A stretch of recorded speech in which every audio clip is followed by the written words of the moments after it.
Bom dia. Vamos continuar aqui na afeição que os espíritos voltam a certas pessoas, né? Então vamos fazer nossa oração para que nós conectamos com a espiritualidade. Amado Mestre Jesus, bom Espírito presente aqui, agradecido mais uma vez por estarmos aqui presentes, estudando, podemos nos conhecer melhor, poder conhecer sobre a vida espiritual, também poder ajudar esses nossos irmãos que aqui são trazidos para estudar conosco. Muitos deles são orientados, muitos deles são levados a pronto-socorro, depois a uma colônia. Sendo assim, damos iniciado esse estudo de hoje, que assim seja e assim é. Na 487, ele pergunta assim: dentre os nossos males, de que natureza são os de que mais se aflige os espíritos por nossa causa?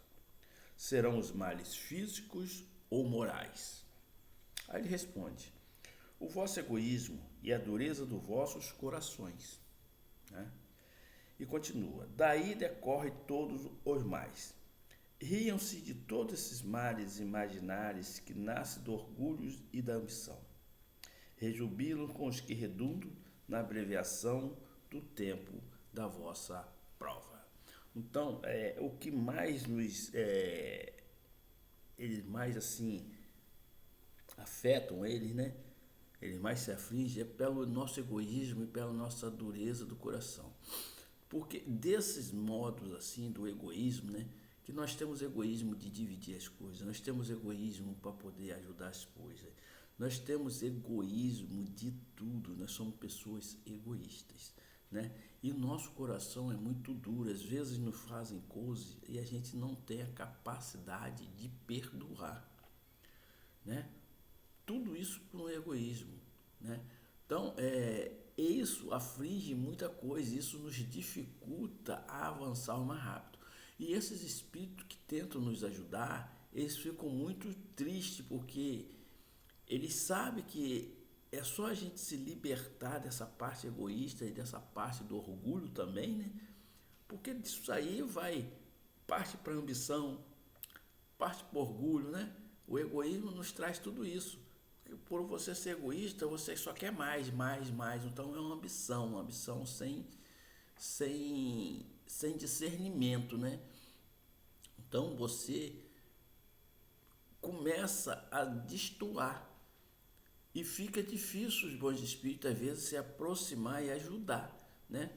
Então, e os maus espíritos que nos acompanham, com isso eles riem, eles gostam, eles se divertem, né? Com nossa queda. Às vezes uma coisa pequena se torna grande por um egoísmo.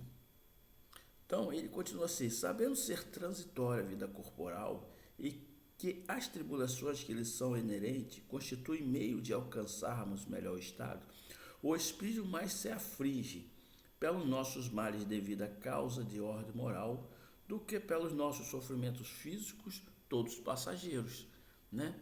Então eles sente pela nossa causa moral, não é pelos momentos físicos de doença, coisa, eles sentem, mas eles ficam mais preocupados com nossa parte moral, porque os bons espíritos sabem que muitas vezes a doença é um remédio amargo que temos que tomar, mas é um remédio, eles sabem que a gente passando por esse momento, nós vamos ter a vitória lá na frente. Agora, a questão moral é muito difícil, muito complicado. Eles, né, tentar, porque eles têm que tentar fazer a transformação desse ser. Ele tem que deixar esses seus vícios, essas suas paixões, né, para fazer sua reforma íntima e se tornar um ser melhor, porque a doença é passageira, né?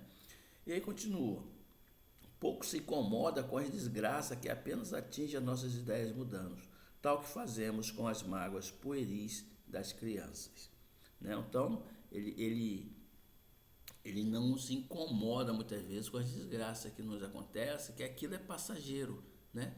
Então, a questão moral que é realmente que nos prende aqui. Vendo nas amarguras da vida um meio de nos adiantarmos, os espíritos as consideram como a crise ocasional de que resultará a salvação do doente. Compadecer dos nossos sofrimentos como nos compadecemos dos de um amigos. Porém, enxergando as coisas de um ponto de vista mais justo, os aprecio de um modo diverso do nosso. Então, ao passo que os bons nos levantam o ânimo no interesse do nosso futuro, os outros nos impelem ao desespero, objetivando comprometermos. Então, quando nós estamos aí numa situação complicada, difícil, tanto física, uma doença, ou até mesmo um problema de família, de justiça, de tudo isso, ele se compadece, mas ele sabe que nós vamos conseguir vencer e nós vamos conseguir atingir nosso objetivo. Já os maus espíritos, ao contrário, eles nos incitam, começam a botar na nossa mente que vai dar tudo errado, que nós não vamos conseguir fazer nada, que nós somos o bobo, larga isso, não sei o quê. Quer dizer, um tenta nos levantar e o outro tenta nos afundar. Então, aqui na 488 ele pergunta assim: os parentes e amigos que nos precederam na outra vida, maior simpatia nos voltam do que os espíritos que nos são estranhos? Ele responde: sem dúvida, e quase sempre vos protege como espírito, de acordo com o poder de que dispõe. Por que isso ocorre? Porque se nós estamos na mesma família corporal aqui, é porque nós já temos uma ligação muito séria. E quando esses nos partem, aqueles que nos são os afins, que gostam da gente, ainda continuam lá do outro lado, gostando da gente mais ainda. Porque eles estão fora da matéria, então eles entendem a situação, porque nós estamos ligados um ao outro. E aqueles que gostam da gente, vai continuar ainda gostando muito mais. E aquele que nunca gostou daqui da gente vai começar a entender também qual o motivo. Se o erro é dele, se o erro é da pessoa que está aqui, ou se o erro é de ambos, E o importante é se acertarem, para continuar. Mas nós temos a família corporal, que além de ser corporal, é uma família espiritual. Então nós nos reencarnamos sempre numa família espiritual, já vindo de muitas reencarnações aqui. E na letra A ele pergunta assim: são sensíveis afeições que lhe conservamos? Ele responde: muito sensível, mas esquece dos que os ouviram. Ou seja, eles, quando a gente gosta, a gente sente saudade de uma pessoa que for, uma mãe, um pai, um irmão, ele se sente sensibilizado, com as nossas preces, nossas orações, Como também aqueles que não tem nada, assim, ele nem se esquenta, ele se esquece. Aqueles que nunca gostou um do outro aqui. Muitas vezes ele esquece, muitas vezes persegue, vai depender da situação, ok? Então ficamos aqui por mais um estudo, E agradecer agora a espiritualidade. Amado Mestre Jesus, bom Espírito presente aqui, agradecido por esse estudo, que nós possamos entender que nós devemos abandonar o egoísmo, a dureza do nosso coração, devemos procurar sim nos melhorar cada vez mais com nossa reforma íntima, para que nós possamos sair desse marasmo que é o planeta Terra, que nós possamos ser um trabalhador, que nós possamos ajudar sempre o próximo. Sendo assim, damos como término o nosso estudo de hoje. Que assim seja e assim é.